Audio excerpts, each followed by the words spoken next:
Today we have gathered here to do the Puja of Easter. In the history of spirituality, it is one of the greatest days when we find Christ rose from the dead. It's very significant and symbolic that in search of our soul, what we have done is to rise from the dead into life. It's to be understood that resurrection is the message for all of us, for the whole world. We have to resurrect ourselves. There was no need for Jesus to do that. But he was a model of a saint, model of a realized soul, model of a person who came all the way from the heavens to save us.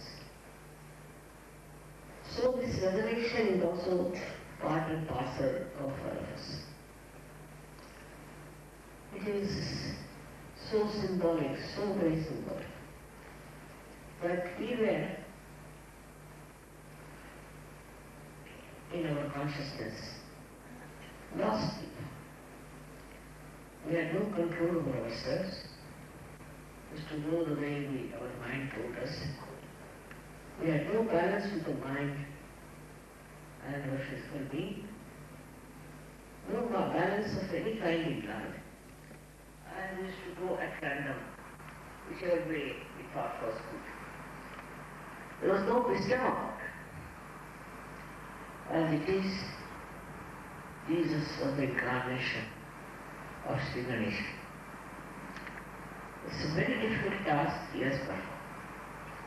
It's to convince people who were absolutely ignorant about spirituality, who just knew about money and nothing else. He came in those days when people had no idea about spirituality at all.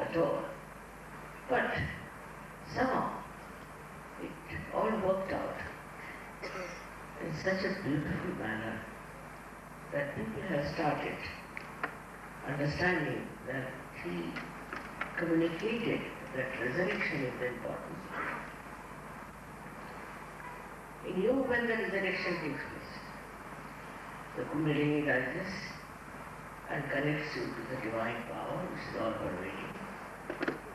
Then you start understanding that there is a life beyond the life that you have lived. There is another type of life, higher type of life, which connects you to the divine power. And then this divine power gives you the absolute truth. If you grow more and more, you will know absolute truth. Because so far we don't know. So we have been doing wrong things, going in the wrong way, getting lost. Also we are listening to people who were just boasting and were saying they know about the truth. But when you yourself discover the truth, you are a different person. Your discovery is so innate and so real that you discard all that is untruth. Very easily you can discard it, and you don't find it difficult to get rid of it. In this conference, as you know, we have more of Muslim people, Islamic people, who have been so much misguided all over the world. They have been told all kinds of stories and hatred among people for others. This Islamic force is growing from bad to worse, and people want to believe it.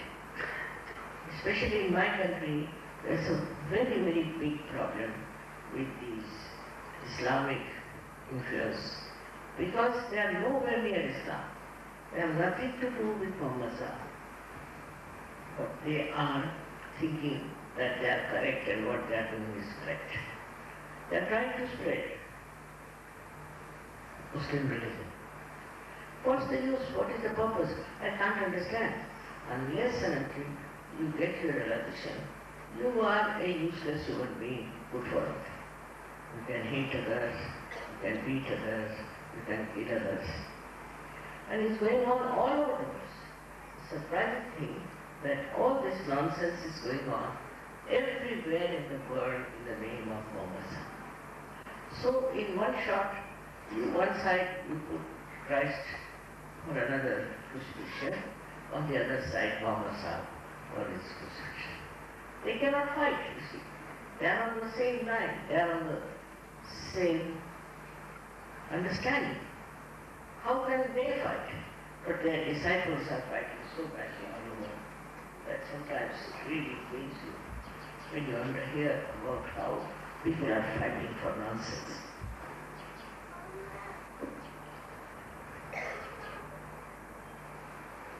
In his life, Christ did not marry. He did not. He never needed also. He did not marry. And at a very young age, he was crucified. That crucifixion shows that he was not afraid of death. And he knew that he would resurrect. This he had to go through the AgnyaChakra. AgnyaChakra is very constructive. And through that construction he had to go through, for which he had to get killed. And he accepted that. He accepted with full heart that that's the ordeal he has to go through. In the same way, your sanskara can be only achieved through the Agnya, and the Agnya has to be fulfilled. But for that, you don't have to get and you don't have to be crucified, but you have to crucify your ego. The first point is ego. You have such ego that you cannot get rid of it. You have subtle and subtle ways of having ego. Right, I come from this country, so I must have it. I come from this kind of family, I must have it. All kinds of stupid things they do, which are really sinful, and they think they are very great and they have ego. This ego you have to fight, otherwise your resurrection is not possible. Your attention cannot pass through the AgnyaChakra.